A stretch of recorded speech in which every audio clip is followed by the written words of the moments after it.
Hello বন্ধুরা, কেমন আছেন? আজকে খুব গুরুত্বপূর্ণ একটি বিষয় নিয়ে আপনাদের সামনে হাজির হয়েছি।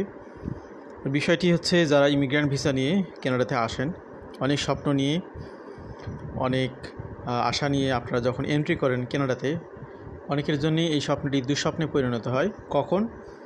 যখন তার স্ট্যাটাস অনুযায়ী, যখন তার অভিজ্ঞতা অনুযায়ী তিনি কানাডাতে এসে জব করতে পারেন না। দুঃখজনক হলেও এই বিষয়টি খুবই সত্য।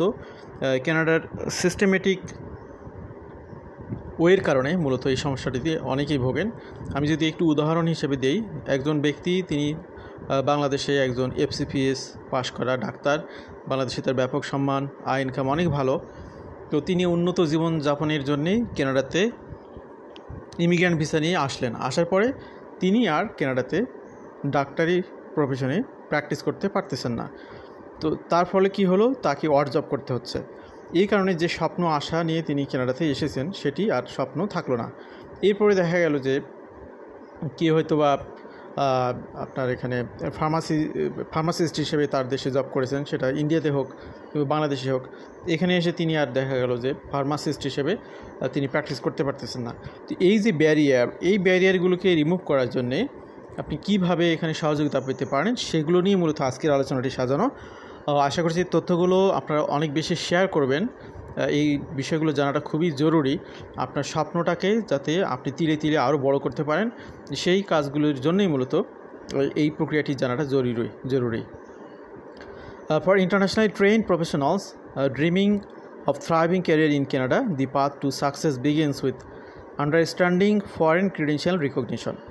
তো এই বিষয়টি আমি এভাবে ক্লিয়ার করব। আপনারা জানেন যে ইমিগ্রেন্ট ভিসা নিয়ে কানাডাতে যখন আপনারা আসেন, তখন আপনাদেরকে এডুকেশন ক্রিডেন্সিয়াল অ্যাসেসমেন্ট করতে হয়, যেটাকে বলা ইসিএ। তো এই বিষয়টি আপনারা যেমন খুব ভালো করে বোঝেন যে ইসিএ কী কারণে করা হয়। আপনার দেশে যে এডুকেশনটা আপনি গেইন করেছেন, সেটার কানাডার এডুকেশন সিস্টেমে ভ্যালুটা কতখানি, সেটার একটা ইকুইভ্যালেন্ট ভ্যালু তারা দেয়। অনেক সময় দেখা গেল যে মাস্টার্স, আপনি আপনার দেশে মাস্টার্স করেছেন, কানাডা তো সেটা মাস্টার্স ইকুইভ্যালেন্ট ভ্যালু দিচ্ছে, অথবা সেটাকে আপনার পোস্ট গ্র্যাজুয়েশন ডিপ্লোমার ভ্যালু দিচ্ছে, অথবা ব্যাচেলারের ভ্যালু দিচ্ছে। এর কারণ কি, কানাডার এডুকেশন সিস্টেম ডেভেলপ হওয়ার কারণে আপনার ভ্যালুটা হয়তো একটু কম, কিন্তু একদম ইগনোর করা হচ্ছে না, অথবা ইকুইভ্যালেন্ট অনেক সময় ভ্যালু আপনি পাচ্ছেন। এটি হচ্ছে এডুকেশন সেক্টরে। কিন্তু আপনি প্রফেশনাল এক্সপার্টাইজের ক্ষেত্রে, আপনি ডক্টর হিসেবে যেমন অবস্থান করতেছিলেন আপনার দেশে, এখানে এসে কিন্তু আর ডক্টরি প্র্যাকটিস করতে পারতেছেন না। কী কারণে? কানাডাতে রেগুলেটেড প্রফেশনগুলোতে কেউ যদি প্র্যাকটিস করতে চায়, তাহলে তাকে এখানে কানাডা থেকে সার্টিফিকেট গেইন করতে হয়, আদারওয়াইজ তাদেরকে এই সুযোগগুলো দেওয়া হয় না। এটার জন্য কি কানাডাকে আপনি কখনোই ব্লেম করতে পারবেন না, কারণ কানাডা ফার্স্ট ওয়ার্ল্ড কান্ট্রি, আপনি এসেছেন একটা থার্ড ওয়ার্ল্ড কান্ট্রি থেকে। সুতরাং থার্ড ওয়ার্ল্ড কান্ট্রি আপনার যে সার্ভিস স্ট্যান্ডার্ড, সেটা অবশ্যই একটা ফার্স্ট ওয়ার্ল্ড কান্ট্রির সার্ভিস স্ট্যান্ডার্ডের সাথে মিলে যাবে না। তো এই কারণেই মূলত তারা তার স্ট্যান্ডার্ডটাকে বজায় রাখার জন্য এই সিস্টেমটা করে রেখেছে। সেক্ষেত্রে আপনার বেশ কিছু করণীয় আছে। সেগুলো হচ্ছে, আপনি যেমন এডুকেশনটাকে ক্রিডেন্সিয়াল অ্যাসেসমেন্ট করেছেন, আপনার প্রফেশনাল এক্সপার্টাইজটাকেও এখানে অ্যাসেসমেন্ট করবেন। সেটাকে বলা হচ্ছে ফরেন ক্রিডেন্সিয়াল রিকগনিশন। এটার জন্য অনেকগুলো পরীক্ষা দিতে হয়, অনেকের ফার্দার কোর্স করতে হয়, অনেকে এসব না করেও পরীক্ষা দিয়ে আপনারা এটা করতে পারেন, অনেকে পড়াশোনা করতে হয়। এটা নির্ভর করতেছে প্রফেশন টু প্রফেশন, অর্থাৎ কানাডার একটা মিনিমাম স্ট্যান্ডার্ড যেটা মেনটেন করা হয়, সেটি গেইন করার জন্য আপনার যা কিছু ল্যাকিংস আছে সেগুলোকে ফুলফিল করতে হবে। দেখা গেল যে আপনি 20টা সেগমেন্ট আছে, এই 20টা সেগমেন্টের মধ্যে আপনি আপনার দেশে যা কিছু কমপ্লিট করেছেন, সেখানে 12টা সেগমেন্ট আপনি কমপ্লিট করেছেন, 8টা এখনও বাকি আছে। তো বাকি 8টি আপনি কানাডাতে এসে কমপ্লিট করবেন, দেন আপনার 20টা রিকোয়ারমেন্ট ফুলফিল হবে। এরপরে আপনাকে একটা রিকগনিশন দেওয়া হবে যে হ্যাঁ, আপনি এবার ফিজিশিয়ান হিসেবে প্র্যাকটিস করতে পারেন। আমি জাস্ট ডক্টরদের বিষয়টাকে সামনে তুলে ধরলাম। এরকম অসংখ্য প্রফেশন রয়েছে যারা এই প্র্যাকটিসগুলোর করার ক্ষেত্রে তাদের এটার খুবই দরকার। তো এই সার্ভিসগুলো মূলত দিয়ে থাকে কানাডার employment and social development Canada, ESDC. তারা এখানে অফার করে lifeline through its new comprehensive FCR resource. তো এই রিসোর্সটা নতুনভাবে তারা চালু করেছে।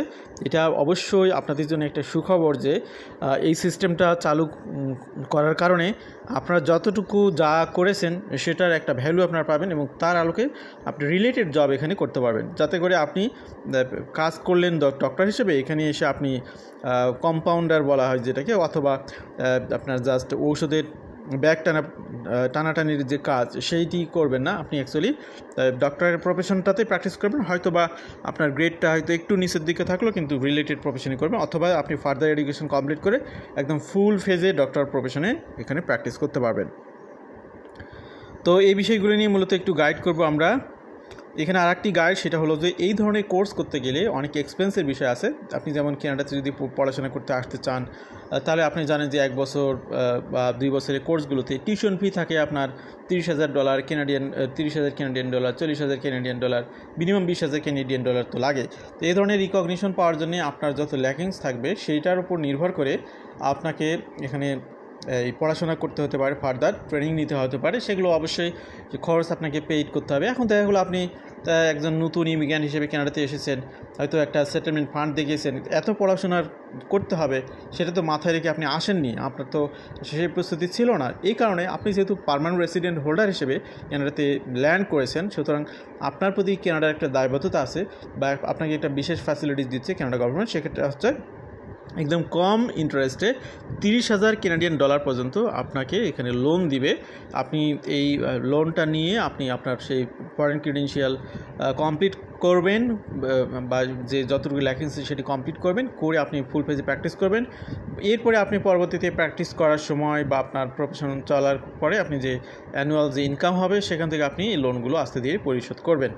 তো এই হলো অবস্থা। What is foreign credential recognition, এটা আসলে এটা কি, এটা আরও যদি আমরা ক্লারিফাই করি তাহলে এখানে দেখতে পাচ্ছি foreign credential recognition is the process of verifying that the education skills and professional experience you earned abroad meet the standards required for regulated professions or compulsory trades in Canada. Regulated occupations যেমন এখানে doctor, nurse, engineer, accountants, teacher, এই প্রফেশনগুলোকে এখন regulated profession হিসেবে identify করা হয়েছে। এগুলোর জন্য অবশ্যই আপনার কানাডিয়ান লাইসেন্স লাগবে অথবা সার্টিফিকেশন লাগবে। এখানে কোথা থেকে নেবেন, এখানে প্রভিন্সিয়াল বিভিন্ন অথরিটি রয়েছে, তারা আপনার পরীক্ষা নেবে, অথবা টেরিটোরিয়াল রেগুলেটরি বডি, তারা আপনার পরীক্ষা নিয়ে দেখবে যে অ্যাকচুয়ালি আপনি আপ টু দ্য মার্কে আছেন কি না। না থাকলে আপনার প্রয়োজনে আরও যদি ফার্দার পড়াশোনা করতে হয় করবেন, সেক্ষেত্রে ওই যে লোনের ব্যবস্থা আছে। Similarly compulsory trade like electrician, প্লাম্বার্স, mandate certification to ensure safety and compliance with Canadian standard. The Canadian regulated professions and trade account for significant portion of its workforce, with over 20% of jobs requiring specific licensure.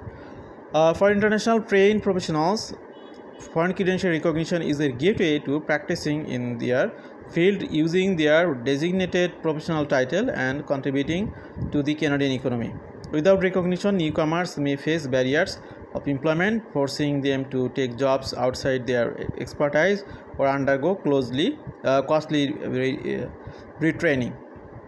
The FCR process ensures that your global qualifications are valued, enabling you to compete in the Canadian job market. আচ্ছা, why foreign credentials recognition is critical in 2025, এটা খুবই কানাডার জন্য গুরুত্বপূর্ণ। কানাডাতে health সেক্টরে, তারপরে আপনার ট্রেড সেক্টরে অসংখ্য ভ্যাকান্সি রয়েছে, সেগুলো ফুলফিল করা সম্ভব হচ্ছে না উপযুক্ত লোকের কারণে। তো এই জন্যে কানাডা গভর্নমেন্ট মূলত এই সুযোগগুলো করে দিচ্ছে যে এই লাইসেন্সিং সিস্টেম কিংবা এই প্রফেশনাল আপনার পরীক্ষার মাধ্যমে এখানে আপনাদেরকে সুযোগগুলো করে দিচ্ছে কানাডা তাদের নিজের স্বার্থে। আদারওয়াইজ তারা অধিক হারে ইমিগ্রেন্ট আনতেছে, কিন্তু এই রিকগনিশনের কারণে, রিকগনিশন না থাকার কারণে তারা সেগুলো রিলেটেড প্রফেশনে প্র্যাকটিস করতে পারতেছে না, যার ফলে তাদের যেগুলোতে ভ্যাকান্সি রয়েছে সেগুলো ভ্যাকান্ট থাকতেছে, তারা এখানে সিস্টেমেটিক জটিলতায় পড়তেছে। তো এই ক্ষেত্রে কীভাবে আপনি এটি কালেকশন করবেন সেটার একটা প্রসেস আপনারা দেখতে পাচ্ছেন এখানে। প্রথমেই আপনাকে আইডেন্টিফাই করতে হবে যে আপনি যে অকুপেশনে আপনার দেশে জব করেছেন সেই অকুপেশনটি রেগুলেটেড কিনা, সেটি প্রথমে আইডেন্টিফাই করতে হবে। এখানে কোথা থেকে আইডেন্টিফাই করবেন এটার জন্য আমরা আসতেছি। এখানে একটু দেখি, not all professions in Canada are regulated, so the first step is to determine whether your occupation or trade requires licensure, এটা আদৌ লাগবে কিনা সেটা আপনাকে আগে আইডেন্টিফাই করতে হবে। Regulated professions are overseen by provincial or territorial regulatory bodies is with its standard and processes. Example হিসেবে, doctor in Ontario must be licensed by the College of Physicians and Surgeons of Ontario, while an electrician in British Columbia must be certified by Skilled Trade BC. তাহলে যে কথাটি বলতে চাচ্ছিলাম যে এটি আপনি কোথা থেকে নেবেন, এটা to confirm whether your occupation is regulated, এটা আপনি বুঝতে পারবেন ESDC অনলাইন রিসার্চ টুল। এই জাস্ট এটা দিয়ে গুগল করবেন, এখানে বোল্ড করা দেওয়া আছে, আপনার এই গুগল করলে এখান থেকে আপনার প্রফেশনটা দেখবেন যে আপনার প্রফেশনটা রেগুলেটেড কিনা। যদি রেগুলেটেড হয় তাহলে আপনাকে নতুন করে লাইসেন্স নিতে হবে, আদারওয়াইজ আপনার লাগবে না। Which provides detail information on regulated professions and trades across the country. This tool also connects you with the appropriate regulatory body in the province or territory where you plan to work. 2 number হচ্ছে এখানে contact the regulatory body. Once you have identified the relevant regulatory body, reach out to learn about their specific requirements.